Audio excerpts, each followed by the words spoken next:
आज हामी लन्च गरेर भर्खरै यहाँदेखि हामी निक्लेका छौँ चण्डीगढदेखि नेपालको लागि। तपाईँले देख्न सक्नुहुनेछ हजुरहरूले यहाँको नजारा।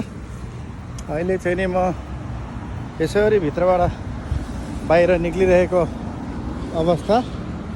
हाम्रो यहाँ गाडी पार्किङ, होटलमा खाना खान आएको हजुरहरूले देख्न सक्नुहुनेछ। हाम्रो मिम साहबलाई, साइमन, यो हाम्रो गाडी, हाम्रो मिम साहब। हेलो मिम साहब। Hello hello.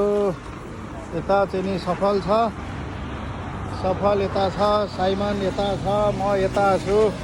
यता है, यता सफल, साइमन, म होइन, मिम साहब यता छ।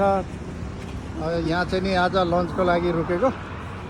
काफी भनौँ मजाको। यो ढाबा कुन हो भनेर हेर्नुहुन्छ नि, इन्डियामा यस्तो किसिमले बनाउँछ ढाबाको बोर्ड है।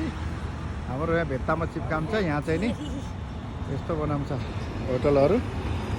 तपाईँले देख्न सक्नुहुनेछ यहाँ खाना खाने मान्छेहरू काफी भेट भराएको हुन्छ। पिउने पानी छ कि छैन भुन्डे?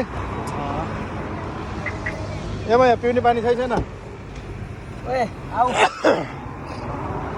यो चाहिँ नि अब हाम्रो गाडी आज चाहिँ नि हामी क्यों मुक्यो अरे? हाँ बाबु जाऊ दुईवटा पानी ल्याऊ।